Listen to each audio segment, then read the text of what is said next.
کے بھیس میں گزارے تو اس کو کیا امید رکھنی چاہیے کہ اللہ مسلمان بنا کے مارے؟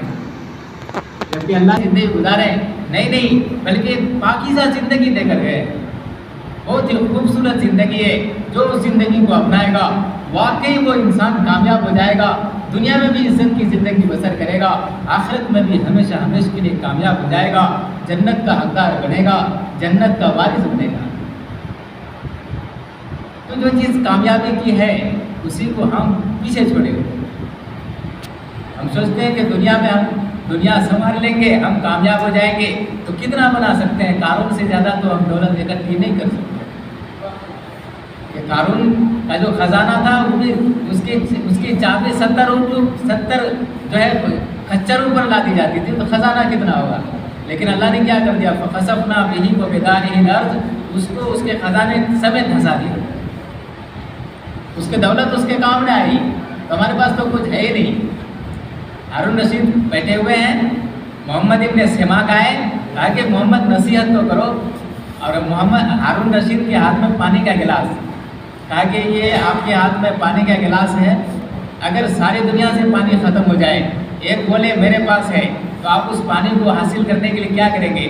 کہا کہ وہ دی ہے نصف سلطنت, میں اس کو آدھی سلطنت دے دوں گا ایک گلاس پانی کے لیے. کہا کہ آپ پی جائیں. جب پی گئے, کہا کہ آپ یہ پانی آپ کے جسم کے اندر جا کر اٹک جائے, نکلے نہیں. پھر کوئی کہے کہ میں اس کو نکال سکتا ہوں, تو اس کو نکالنے کے لیے آپ کیا کریں گے؟ کہا کہ جو باقی بچی آدھی حکومت ہے میں اس کو دے دوں گا. کہا کہ بس آپ کی حکومت ایک گلاس پانی کی قیمت, اس سے زیادہ ہے. تو چلو اس کے پاس حکومت تھی, ایک گلاس پانی دینے کے لیے, ایک گلاس پانی کے بدلے حکومت دینے کے لیے تیار ہے. تو ہمارے پاس آپ کے پاس کیا ہے جس کے پیچھے ہم زندگی برباد کر رہے ہیں؟ کیا ہے؟ کچھ بھی نہیں ہے. نہ دنیا کے, نہ دین کے, نہ ادھر کے, نہ ادھر کے, نہ خدائی ملا, نہ وصال سرم, نہ ادھر کے رہے, نہ ادھر کے رہے, نہ دنیا کے, نہ دین کے. آج تو ایسا ہی ہو رہا ہے. تیرا دل تو ہے سرم آشنا, تجھے کیا ملے گا نماز میں. ہم نماز میں ہوتے ہوئے بھی اللہ کے سامنے نہیں ہوتے, کہ بے نمازی تو بے نمازی ہے, خود نمازی کو اللہ یاد نہیں آتا.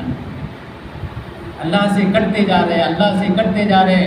بھائی بزرگوں, یہ قیامت کی علامت, کتنی ساری علامتیں اللہ کے نبی نے بتائی. دھیرے دھیرے وہ ساری علامتیں ظاہر ہوتی جا رہی ہیں. کیونکہ اللہ نے فرما دیا تھا, اللہ کے اپنے نبی کو ہی کہا دیا تھا, اقتربت الساعۃ وانشق القمر, قیامت تو بالکل قریب آ گئی, کیونکہ چاند ٹکڑا ہو گیا. تو اسی وقت ٹکڑا ہو گیا تھا, اسی وقت کہہ دیا تھا کہ قیامت قریب آ گئی. اب تو 1450 برس ہو گئے, تو اور قریب آ گئے. لیکن ہم قیامت کے قریب ہوتے جا رہے ہیں, اور دنیا کے, جبکہ ہمیں آگے چلنا چاہیے. آگے ارتحلت الآخرت مقبلہ, آخرت آگے کی طرف جا رہی ہے. ورتحلت الدنیا مدبرہ, اور دنیا پیچھے کی طرف جا رہی ہے. ولکل واحدۃ منہما بنون, اور ہر ایک کے بیٹے ہوتے ہیں. اور پھر کونوا من ابناء الآخرہ ولا تکونوا من ابناء الدنیا, کہ تم آخرت کے بیٹے بننا, دنیا کے بیٹے نہ بننا. تو جو دنیا کا بیٹا بنے گا, اللہ دنیا کو اور اس سے پیار کرنے والے کو, محبت کرنے والے کو, اور اس کے ساتھ جتنی ساری چیزیں ہیں سب کو اٹھا کے جہنم میں ڈال دیں گے. تو جو دنیا سے محبت کرنے والے ہیں, اللہ اس کو بھی جہنم میں ڈال دیں گے. تو دنیا سے محبت کرنا, جبکہ کہا کہ جب قرآن دنیا کی طرف آتا ہے تو اس کا لہجہ بالکل ڈھیلا ڈھالا ہو جاتا ہے. بالکل کہتے ہیں متاع الغرور ہے, یہ تو دھوکے کا گھر ہے, یہ مچھر کا پر ہے, یہ مکڑی کا جالا ہے, کسراب بقیۃ یحسبہ الظمآن ماء, یہ ریت کا پانی ہے, پیاسا سمجھتا ہے پانی ہے, دوڑ لگاتا ہے, اور وہاں کچھ ملتا نہیں ہے پیاس کی شدت میں, پھر تڑپ کے مر جاتا ہے, ملتا کچھ بھی نہیں ہے. اور پھر پوری حقیقت بتا دی. لیکن جب قرآن آخرت کی طرف آتا ہے تو اس کا لہجہ ہی بدل جاتا ہے, بڑا خوفناک ہو جاتا ہے. القاریۃ ما القاریہ, کان کے پردے پھاڑ دینے والی آواز.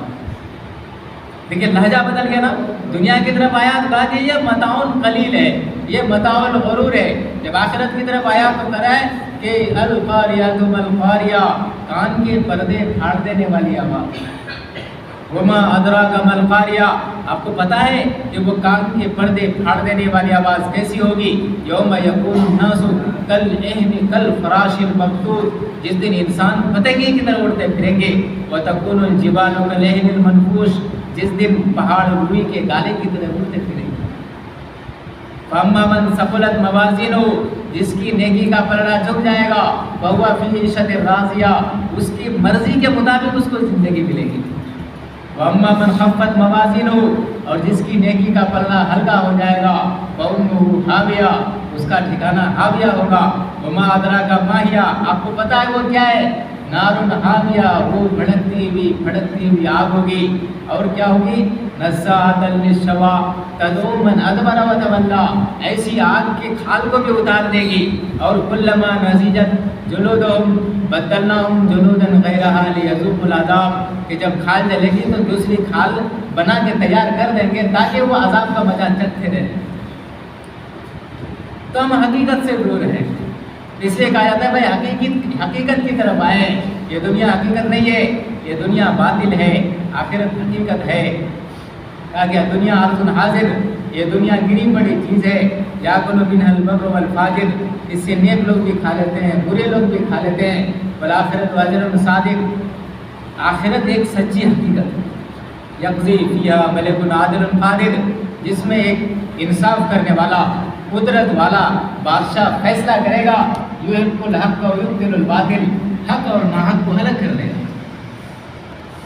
پھر اللہ فرمائیں گے وَامْتَازُوا الْيَوْمَ أَيُّهَا الْمُجْرِمُونَ، مجرموں آج محرم کی صف سے الگ ہو جاؤ۔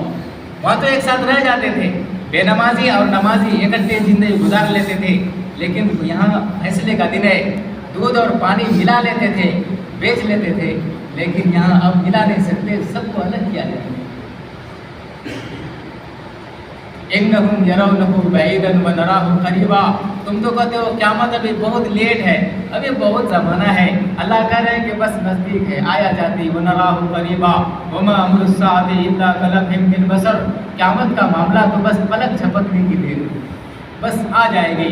بھائی دوستو بزرگوں، یہ دنیا ہی ایسی ہے کہ تجھے پہلے بچپن نے برسوں کھلایا، جوانی نے پھر تجھ کو مجنون بنایا، بڑھاپے نے پھر آگے کیا کیا ستایا، اجل تیرا کر دے گی بالکل صفایا، جگہ جی لگانے کی دنیا نہیں ہے، یہ عبرت کی جا ہے تماشا نہیں۔ تو یہ جو امت بہک رہی ہے، دین سے دور ہوتی جا رہی ہے، مسلمان کے گھر میں پیدا ہونے والا بغیر کلمہ کے جا رہا ہے، تاکہ ہمارے ملک سے کئی سال کے اندر 9 لاکھ مسلمان گھر کی لڑکیاں غیروں کے گھر چلی گئی، اس کی کیا فکر ہے ہمیں؟ ہم تو یہ سوچ رہے ہیں کہ ہم تو نمازی ہیں، ہماری نماز ہمیں بچا لے گی۔ حدیث میں آتا ہے، نعمان بن بشیر رضی اللہ تعالیٰ عنہ راوی ہیں، بخاری شریف کی حدیث ہے، اللہ کے نبی فرماتے ہیں کہ اللہ کے حدود پر قائم رہنے والوں اور اللہ کے حدود پر پڑھنے والوں کی مثال ایسی ہے، یعنی فرما بردار اور نافرمانوں کی مثال ایسی ہے جیسے کہ کچھ لوگ کشتی پر سوار ہیں، کچھ لوگ اوپر کی منزل میں، کچھ لوگ نیچے کی منزل میں، اور جا رہے ہیں یہاں تک کہ جب نیچے والوں کو پانی کی ضرورت پڑتی ہے تو اوپر کی منزل میں جا کر پانی لینا پڑتا ہے۔ اب نیچے والے یہ سوچ رہے ہیں کہ اوپر والوں کو بار بار جا کے ستانا یہ ٹھیک نہیں ہے، تو ہم یہی نیچے سوراخ کر لیتے ہیں اور یہاں سے ہم کو آسانی کے ساتھ پانی مل جائے گا، اور اوپر والے دیکھ رہے ہیں اور کہہ رہے ہیں کہ وہ جانے ان کا کام، وہ جانے وہ سوراخ کر رہے ہیں، وہ جانے ان کا کام۔ تو کیا ہوگا کہ نتیجہ یہ نکلے گا کہ دونوں فریق ڈوب جائے گا، اس میں فرما بردار بھی ہیں، اس میں نافرمان بھی ہیں، نافرمانوں کو نہیں روکا، فرما بردار بھی ڈوب گئے۔ تو وہی ہے کہ کچھ لوگ دین کی کشتی میں سوراخ کر رہے ہیں اور کچھ لوگ ہیں دیکھ رہے ہیں کہ وہ جانے ان کا کام، تو پھر ہماری کشتی بھی ڈوب جائے گی۔ اس کے لیے یہ دعوت کی محنت ہے، یہ تبلیغ کی محنت ہے۔ اللہ کے نبی کی حدیث ہے کہ تم خدا کی قسم نجات نہیں پاؤ گے جب تک کہ ظالم کو ظلم سے نہ روک دو۔ الجفا کل الجفا من سمع النداء ولم یجب، سب سے بڑا ظالم وہ انسان ہے جو اذان کی آواز سنے اور نماز پڑھنے مسجد نہ آئے۔ میرا دل تو کرتا ہے، حدیث میں آتا ہے، میرا دل تو کرتا ہے کہ میں چند نوجوانوں سے کہوں کہ وہ ایندھن اکٹھی کر کے لائیں، میں ان کے گھروں کو جاؤں جو بلا عذر گھر میں نماز پڑھ لیتے ہیں اور ان کے گھروں کو جلا دوں۔ تو جو بلا عذر گھروں میں نماز پڑھ لیتے ہیں، اللہ کے نبی کو اتنا غصہ کہ گھر جلا دینے کو تیار، ادھر طائف والے پٹائی کر رہے ہیں، پتھر مار رہے ہیں، لہو لہان کر دیا، ان کے لیے دعا کر رہے ہیں کہ اللہ اگر یہ مسلمان نہیں ہوئے تو ان کی نسلوں میں لوگ مسلمان ہوں گے۔ اب دیکھیے کیا ہے، اب دونوں میں فرق دیکھیے، وہاں مارنے والوں کو دعا دے رہے ہیں اور یہاں گھر میں نماز پڑھنے والوں کو گھر جلانا چاہتے ہیں۔ یہ کتنا گھناؤنا کام ہے کہ گھر میں نماز پڑھنا بھی بہت بڑی خطا ہے، تو جو نماز ہی نہ پڑھے وہ کیا ہے؟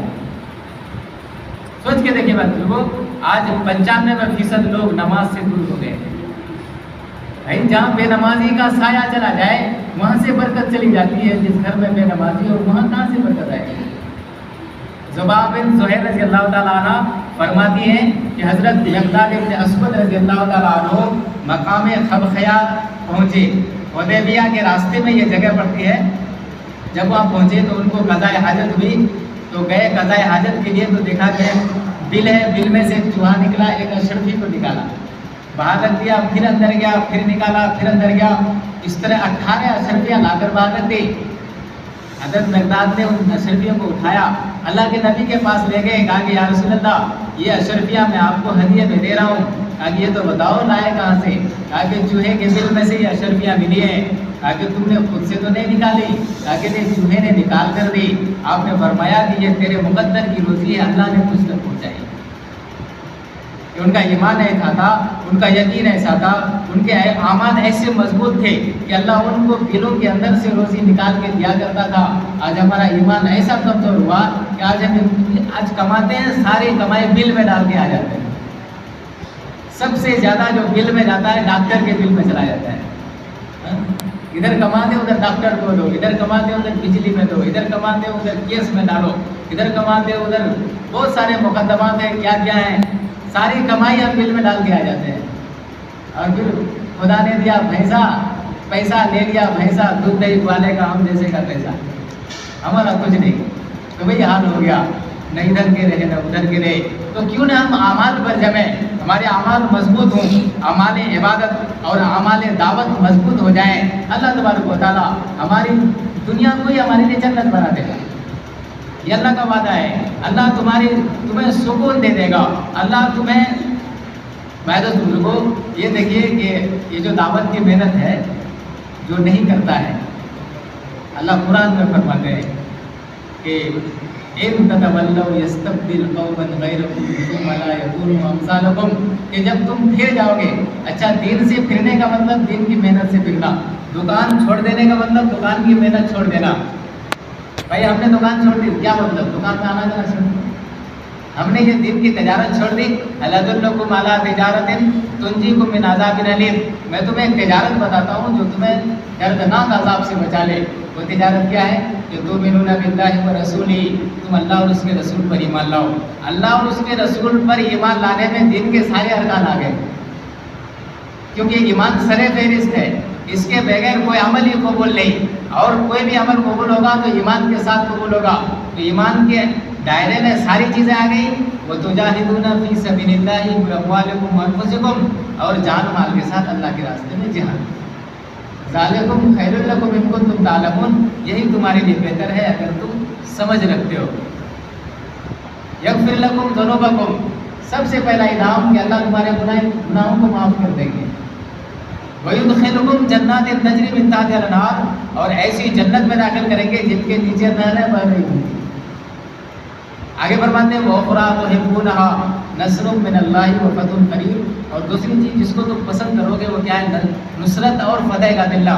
یعنی یہ دنیا گوبر ہے، کوئی گائے خریدنے کے لیے گیا تو گائے دودھ کی نیت سے لینے کے لیے گیا، لیکن گوبر فری میں آیا،